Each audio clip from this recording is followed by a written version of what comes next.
What's going on, everyone? Antoine Thomas here. I want to talk about, should you join a real estate team? Okay, so whether you're a new agent or you're an established agent, you probably were thinking at some point joining a team or going solo or staying solo, or maybe you were on a team. Or here, this is just a video where I want to share with you guys on what you should look for in a team and who the type of person is that will fit great on a team. All right, now myself, I am a big proponent of teams. Okay, I have a team myself, and it's very important that, if you're going to join a team or if you're building a team yourself, that you are doing the things that's going to build the team out correctly to where agents want to join you and can thrive within your organization. All right, now if you're looking to join a team, it's very important that you find or consider a team that is well established within the market and that has a high PPP, meaning a per person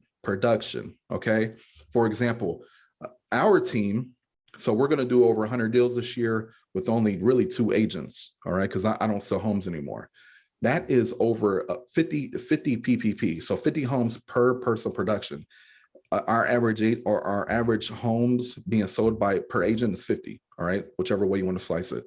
Now, the average agent in the United States sells about 7 to 8 homes per year. So that kind of put things into context or give you a perspective on what is a high PPP and what is a low PPP.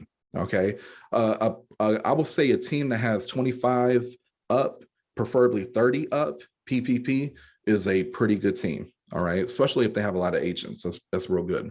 Now, if another thing too, because here are some benefits now, because there are some other things you want to look for as well. So here are the benefits on being on a high level team. Okay, when you join a high level team that has a high PPP and they're well established, you want to make sure that they have high standards. Okay, you want to make sure they have training, support, their culture, structure, the cadence is all in order. Their agents are succeeding at a high level, not just in closing a lot of deals, but their personal life as well. Okay, that's important. How are they servicing the clients, right? Do they have a great back end support team? What would be your responsibilities as an agent on a team? Okay, are you going to be negotiating contracts, showing homes?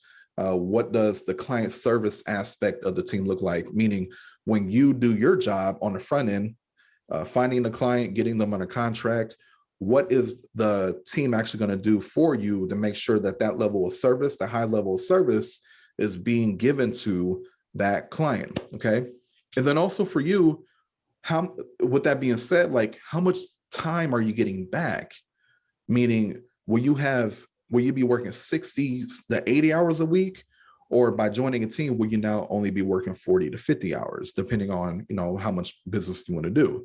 Because we don't want to lose the fact that the only reason why you get into real estate is to make more money and spend more, and hopefully spend more time with family, friends, and be able to do more of your hobbies. Most people get into real estate because of that. And people fail to realize that real estate is a business that requires a lot of your time. And if you are a solo agent, that means you could be working 70 hours a week, because you're going to be a person of many hats, right? A transaction isn't like, when you're helping a buyer or a seller, there are several things that you do within that transaction. And it requires a lot of time. And if you have the mindset to give great service, it's going to even require more time. So how much time are you getting back by joining that team that you're interested in joining? All right. Another thing you want to look into is you as a person, as an individual, because some people just aren't fit to be on a team, and some people will be great teammates. Okay, so don't join a team if you don't have a team in your market that has the qualities that I stated before. Okay, what I elucidated on earlier. If the teams that you're interviewing, because by the way, you should be interviewing more than one team.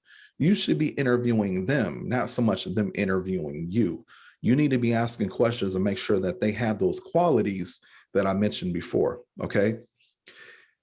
And then also, do not join a team. I would recommend you don't join a team if you're not going to be committed to being on a team or in a team environment. Okay.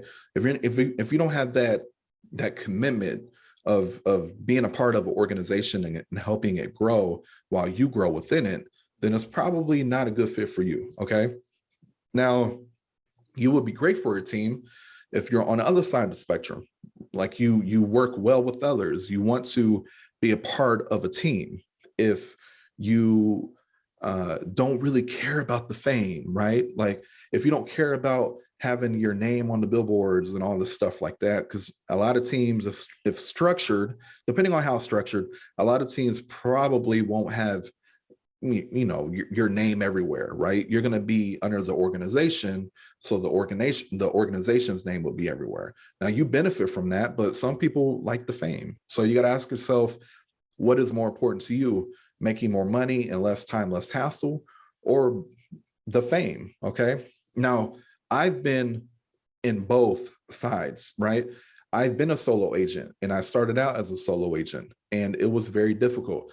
I worked every single day for probably, it was like 2.5 years, 3 years where I was just solo dolo, and it was rough. And there were times where I didn't know if I wanted to stay in the business because I'd get to the end of the year, December 31st, when January 1st hit, I look and I'm like, oh man, I made a lot of money, but I got to do this all over again. Okay. And it is draining over time. It's not sustainable for a full career. Okay. So I decided that I wanted to start a team. Okay. And I work well on a team. I do. I work well on a team, but it depends on the team. The team that has the qualities that I mentioned before, I work great on a team like that. If it doesn't have it, then I personally was better off on my own. Okay, so you got to ask yourself that, like, if you find these qualities, will I succeed better on this team, or will I still be better off on my own? Because you'll save more money by being on a team, on a good team. Okay.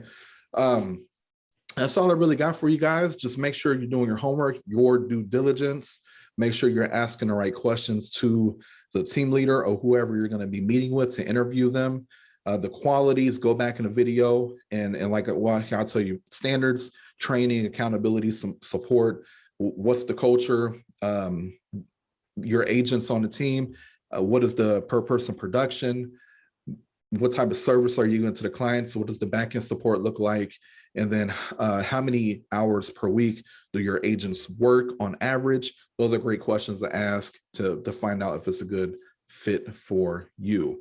By the way, I want to end with this. If you're a new agent, I highly recommend joining a team.